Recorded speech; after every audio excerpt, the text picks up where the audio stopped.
Bienvenue dans cette nouvelle édition du QG Week-end. Voici les titres. Rassemblement des partis de l'opposition dans la capitale burkinabé Ouagadougou. Une manifestation qui s'oppose à la modification de l'article 37 de la Constitution qui limite à 2 le nombre de mandats présidentiels. Le président équato-guinéen Teodoro Obiang Bassogo distingué par le FAGAS, le Fonds africain de garantie et de coopération économique, une récompense qui salue les initiatives entreprises par le chef de l'État pour le développement de son pays et de l'ensemble du continent africain. C'est la journée mondiale sans tabac ce samedi 31 mai. Augmenter les taxes sur le tabac, c'est le thème retenu par l'Organisation mondiale de la santé. Un thème qui vise à encourager l'augmentation du prix du tabac pour en réduire la consommation. Au Burkina Faso, militants et sympathisants de l'opposition ont rendez-vous ce samedi dans le stade du 4 août à Ouagadougou. Slogan retenu pour ce rassemblement, non au référendum, non à la modification de l'article 37 et non au pouvoir à vie. Écoutons à ce sujet Luc Ibriga, professeur de droit public. L'objectif de ce meeting est de dire non au référendum, non à la révision de l'article 37. Parce qu'aujourd'hui, on veut, par un référendum, pour servir les intérêts d'une seule personne, amener le Burkina Faso à dépenser des milliards, alors que beaucoup d'enfants burkinabés sont encore dans des écoles sous-payotes. Nous disons, juridiquement, le référendum n'est pas fondé, et du point de vue de l'opportunité non plus, ce référendum n'est pas fondé. Nous pensons bien que nous réussirons, tout comme nous avons réussi à empêcher la mise en place du Sénat. Je pense que la mobilisation est déjà très très forte et nous allons rééditer l'exploit du 28 janvier. La capitale tchadienne N'Djamena accueillera en 2014 et 2015 de grands événements internationaux. La ville est en chantier. De grands programmes de construction d'infrastructures sont conduits par l'État et les services municipaux de la capitale. Aminata Diak. N'Djamena, la capitale tchadienne, se transforme de jour en jour. À l'instar de la commémoration de la fête nationale en décembre 2014, la ville accueillera en 2015 le sommet des chefs d'État et de gouvernement de l'Union africaine. Depuis plusieurs mois, les travaux se multiplient dans toute la capitale. Objectif, réceptionner tous les ouvrages devant accueillir les milliers de visiteurs avant juin 2015. Vous avez eu à le constater en circulant dans la ville de N'Djamena. La ville est en plein chantier. Et c'est grâce également au dynamisme, à la volonté de son Excellence, Monsieur le Président de la République, Idriss Déby Itno, qui a vraiment cette volonté de rendre cette ville belle. Et c'est une ambition qui s'est fixée.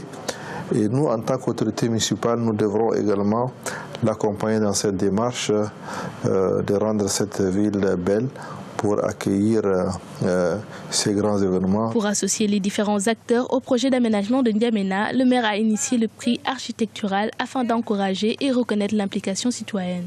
C'est un prix qui est pour une durée d'une année renouvelable. Pour l'année 2014, nous allons continuer à travailler, à encourager tous ceux qui contribueront à l'embellissement de cette ville, surtout que ce soit des opérateurs économiques, que ce soit des fonctionnaires, ou que ce soit des entreprises para-étatiques. Tout ce monde-là, nous allons les primer en leur accordant des attestations de reconnaissance pour l'embellissement de la ville de N'Djamena. Le Tchad mise sur la réussite du sommet de l'Union africaine pour instituer sa diplomatie de paix. Le pays compte également asseoir son image d'organisateur de grands événements. Le Malawi, un nouveau président. Après 8 jours d'attente, la commission électorale a finalement dévoilé les résultats de l'élection présidentielle de ce vendredi. Peter Mutharika du Parti démocratique progressiste a été élu avec 36,4% des voix. L'ancienne présidente Joyce Banda n'arrive qu'en 3e position avec un peu plus de 20% des suffrages. Le président équato-guinéen Teodoro Obiang Bassogo a été honoré ce vendredi à Malabo par le FAGAS, le Fonds africain de garantie et de coopération économique. Une distinction qui vise à récompenser la contribution active du chef de l'État dans le développement économique et social de son pays et du continent. Reportage notre correspondant Serge Kofi.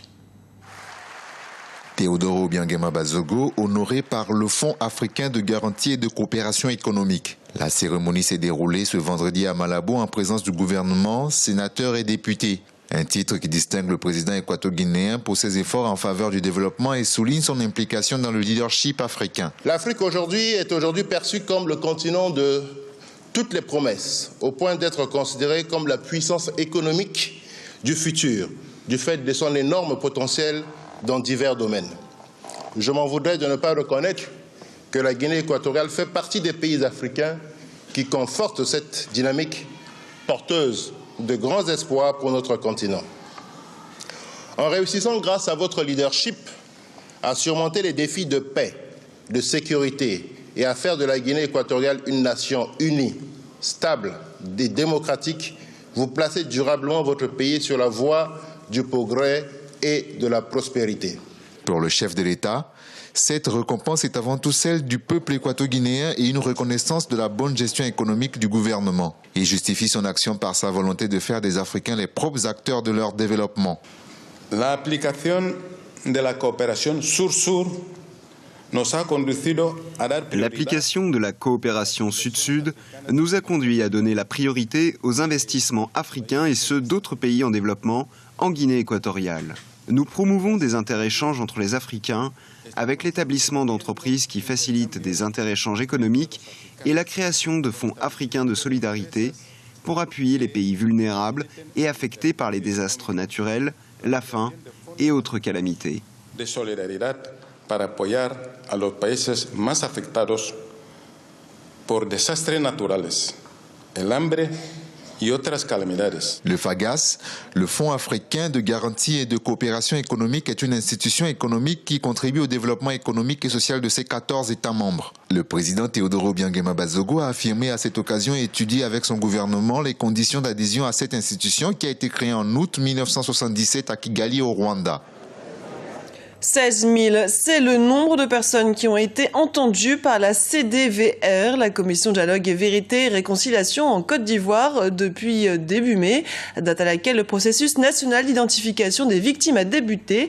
Pour les 2 mois restants, la CDVR compte auditionner jusqu'à 40 000 personnes avant de passer à la vérification des témoignages et à la phase d'indemnisation. C'est une consommation que certains associent au plaisir, mais qui en réalité tue. Chaque année, le tabagisme fait 6 millions de morts, ce qui représente plus que le nombre annuel de victimes de conflits sur la planète. Sur le continent, les gouvernements mettent peu à peu en place des mesures pour lutter contre ce fléau. Erika Ouaga. Selon l'Organisation mondiale de la santé, l'OMS, le tabac sera la principale cause des décès d'ici 2020 avec plus de 10 millions de victimes par an. Un fléau qui jusqu'à présent épargnait plus qu'ailleurs le continent africain. Mais aujourd'hui, la donne a changé. Face aux réglementations de plus en plus restrictives en Occident, les industriels du tabac se tournent vers les pays en développement, notamment en Afrique. Sur le terrain, les professionnels de la santé notent un accroissement régulier des maladies pulmonaires liées à la consommation de tabac. Il y a beaucoup de cas de maladies respiratoires et ces derniers temps, on assiste à une recrudescence, surtout des cancers du poumon. L'utilisation du tabac n'est pas très contrôlée. C'est vrai qu'il y a des textes, le pays a signé la convention cadre. Et jusqu'à présent, il y a des problèmes dans l'application. Les gouvernements africains sont pour une bonne part conscients du problème et de plus en plus de pays adoptent des législations relatives à la lutte contre le tabagisme. Le Sénégal est le dernier pays africain à avoir adopté une telle loi. Les publicités autour des produits sont interdites depuis le 14 mars 2014. Cette loi met également fin à la vente des cigarettes autour des écoles. Mais si ces mesures sont saluées par les Sénégalais, l'application effective de ces mesures laisse encore à désirer. Il faut saluer cette volonté politique de nos États. Maintenant, il faut aller plus loin, il faut essayer de traduire cette volonté politique sur le terrain, en essayant de veiller d'abord à l'application de cette loi-là, et ensuite à faire de l'éducation. Il faut éduquer surtout les communautés pour que cette communauté puisse comprendre le rôle néfaste du tabac dans la survenue des cancers et des maladies de façon générale. C'est qu'actuellement, il y a une enquête en cours, une enquête qui est commandée par le ministère de la Santé pour voir un peu l'impact du tabac. De son côté, l'OMS préconise une mesure simple mais qui a fait ses preuves dans le reste du monde, s'attaquer au tabagisme par le portefeuille en augmentant progressivement les taxes sur le tabac. Le thème de la Journée mondiale sans tabac 2014 met en avant la question des taxes. Dans le fond, c'est nécessaire. L'augmentation des taxes sur le tabac pourrait être favorable aux communautés et au gouvernement. Il s'agit d'un objectif gagnant-gagnant. Cela va sauver des vies, éviter les maladies et augmenter les ressources des gouvernements. Mais dans certains pays du continent, les politiques anti-tabac pourraient également affecter l'économie. C'est le cas du Zimbabwe, du Mozambique, du Malawi ou encore de l'Ouganda où le tabac est une culture d'exportation. Ce journal a été préparé par l'ensemble de la rédaction. Merci pour votre fidélité. Dans un instant, une nouvelle édition du QG Weekend sur Africa 24.